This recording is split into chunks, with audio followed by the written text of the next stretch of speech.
నగరంలోని స్థానిక town hall నందు 25 కళా సంఘాల అధ్యక్షుడు అమరావతి కృష్ణారెడ్డి చేతుల మీదుగా విశాలాక్షి సాహిత్య పత్రిక కవిత కథల పోటీల విజేతలకు బహుమతి ప్రదానం గావించారు.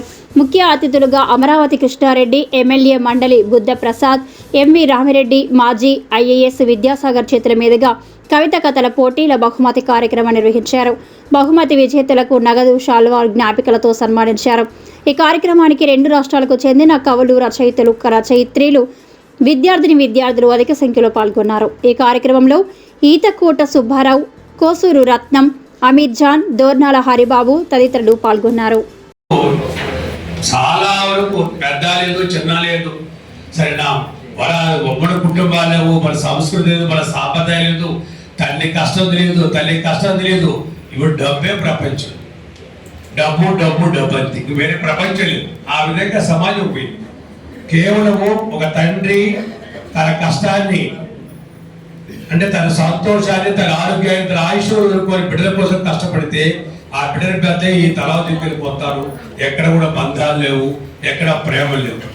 120 మంది వృత్తులు చాలుతున్న విశాలాక్షి వృద్ధాశ్రమం కోసూరు రత్నం గారు వారి జీవిత తల్లి వంటి ఒక తల్లిదండ్రులు సాగాలని బాధపడే రోజుల్లో 120 మంది వృత్తుల్ని నేను పిల్లలు కూడా అందరూ చిన్న చిన్న వయసులో కనిపిస్తారండి. అంటే తన భోజన వసతులు కానీ, వారి ట్రీట్మెంట్ కానీ ఎక్కడ కూడా వయసు పెద్ద అనిపిస్తుంది. ఆ విధంగా చూసుకుంటున్నారు.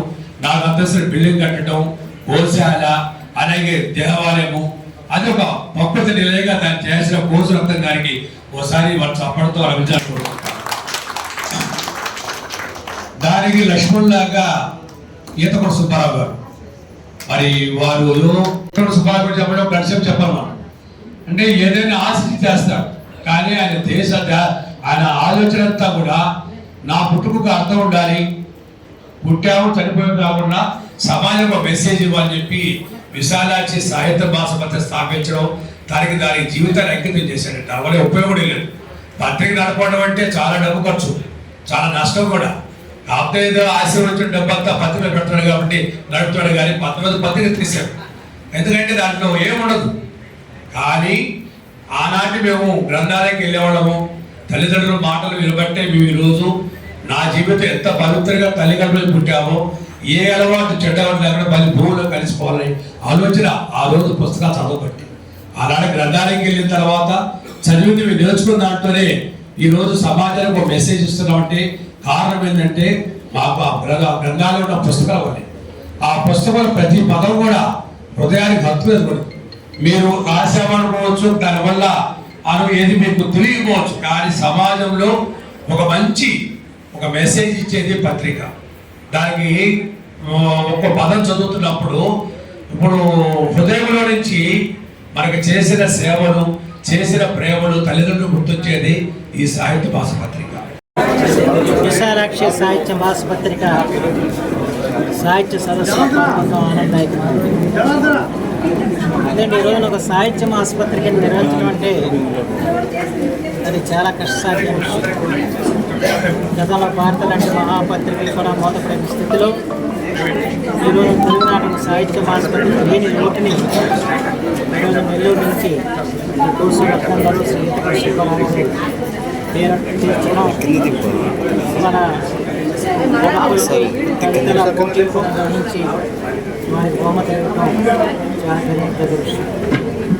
ఎందుకంటే తెలుగు భాష నిరక్షణకి, తెలుగు సాహిత్య వ్యాప్తికి, దీప్తికి సాహిత్య పత్రిక చేస్తున్న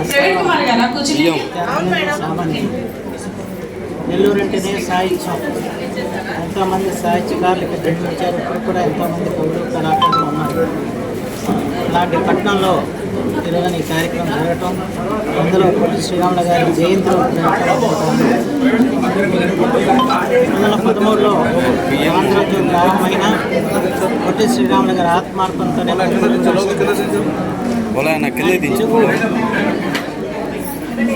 భాషలో పరిపాలన చేసుకోవడానికి, తెలుగు భాషలో చదువుకోవడానికి మన రాష్ట్రం కావాలని చెప్పి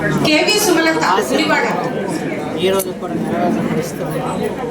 ఈ పరిస్థితుల్లో తెలుగు వాళ్ళు కూడా ద్వారా మేల్కొనవలసిన అవసరం ఉంది. మన భాషాపరంగా ఏర్పడే జాతి కనుక భాషను పరిరక్షించుకోవడానికి వేయాల సాహిత్యాన్ని కాపాడుకోవడానికి ప్రతి ఒక్కరూ కృషి చేయాలని చెప్పి సమయంలో కోరుతున్నాను. అలాగే రచయితలు ఉత్తమ సాహిత్యాన్ని సృష్టించాలని చెప్పి దీని పేరు విశాలాక్షి. అంటే విశాలమైన దృష్టి. ఇవాళంతా కూడా సమాజం అంతా కూడా సంకుచితమైన ఆలోచనతో ముందుకు సాగుతున్న తరుణంలో విశాలమైన భావనల్ని వ్యాప్తి చేయడానికి పద్ధతిని కోస రత్న గారిని సుబ్బారావు